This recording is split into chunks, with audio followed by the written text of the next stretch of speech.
Welcome to Crosscut Now. I'm Paris Jackson. In today's episode, democracy is a cornerstone of American politics. In recent years, it's been in jeopardy across the nation. An independent, nonpartisan think tank's recent survey suggests a way more Washington voters would engage in their civic duty. We'll explain how so coming up.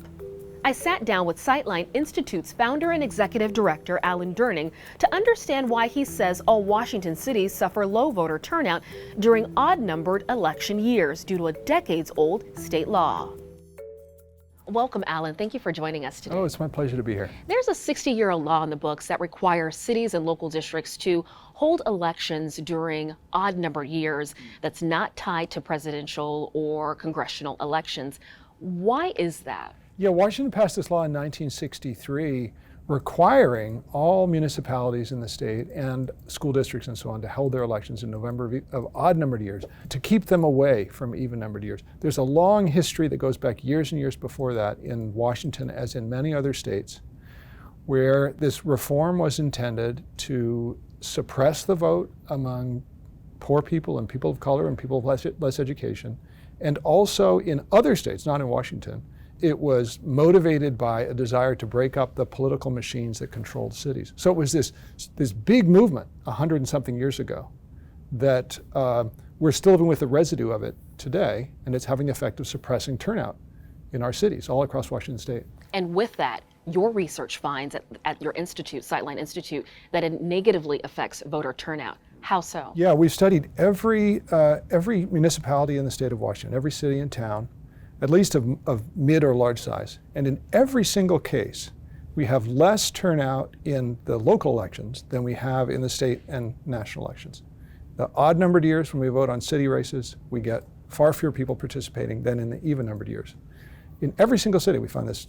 In statewide, it's about 580,000 fewer people voted in the 2021 cycle in municipalities than voted in the 2022 statewide and national elections, because people are drawn to come to the polls when the big national races are going on, and they stay to vote for everything else that's on the ballot, including county elections and so on and so forth.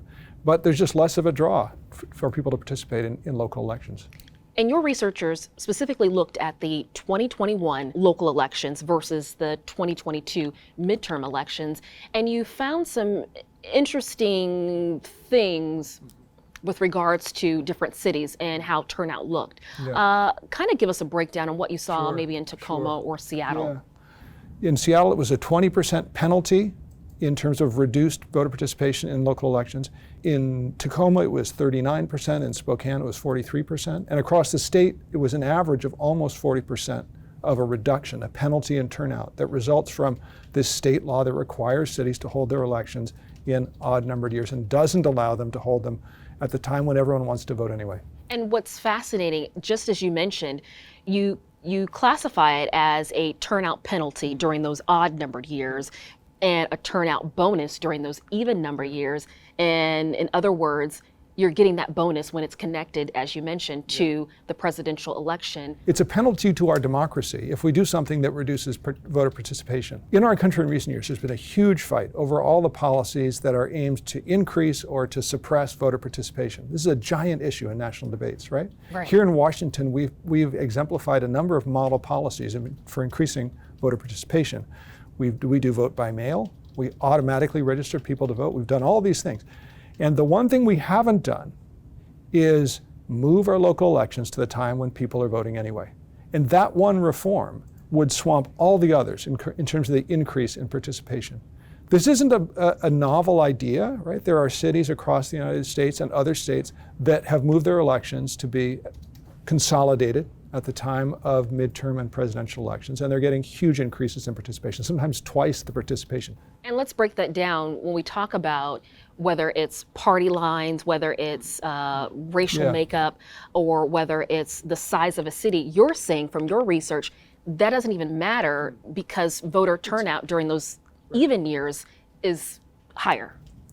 It's really interesting. Maybe this is a reason why the issue is not more prominent in our debate, because it's a reform that doesn't seem to help either side. It doesn't help conservatives or liberals across the board. When we studied all the different legislative districts in different cities across the state of Washington, and we looked at the difference in their participation in odd-numbered years and even-numbered years, we can't really find any correlation with any of the obvious candidates that you would look for, with race or ethnicity, with the size of the city, how rural or urban it is, with the party affiliation with of the elected officials there. So it's something that would dramatically improve participation, but not obviously benefit one team or the other. And so I think it's a no-brainer. Also, it saves money. And one thing that you guys also argue, it's going to help democracy because more votes will be counted. Letting our cities move their elections from odd-numbered years to even-numbered years gives them a huge boost in how much participation they will get. We've seen in cities across the US that have moved their elections, they're seeing a big increase. 50% increase, 80% increase, 120% increase in the voter participation. And the result of that is you have a much healthier democracy where the people who are getting elected have a mandate to govern because they've got not just some paltry low turnout, but a big turnout. In Washington state right now, we have this bizarre situation where our state officials are elected by an electorate that's in some districts twice as large as the city officials from the same district. And all because of a state law that requires municipalities to hold their elections in odd-numbered years. All we have to do, as California, as Arizona, as Nevada have done, is to let cities switch. Don't require it, just let them switch to even-numbered years. Are there defenders of this current law that want to keep elections tied to odd number years? Political campaign professionals love to have lots of different elections because it's job security for them. And incumbents in some cities kind of like having a small electorate. They know how to win with a smaller electorate. So some local officials may oppose it. But overall, the public supports it. The challenge with this issue is there's no obvious political winner. And so there's not a big constituency to drive the change. There's no giant interest group that's out there just trying to improve our democracy by getting more people to vote. And if it doesn't help your party, your team, then no one shows up. It was a pleasure speaking with you, Alan. And for me as well. If you would like to find out where your city falls in line with Sightline's recent voter turnout report, just go to sightline.org.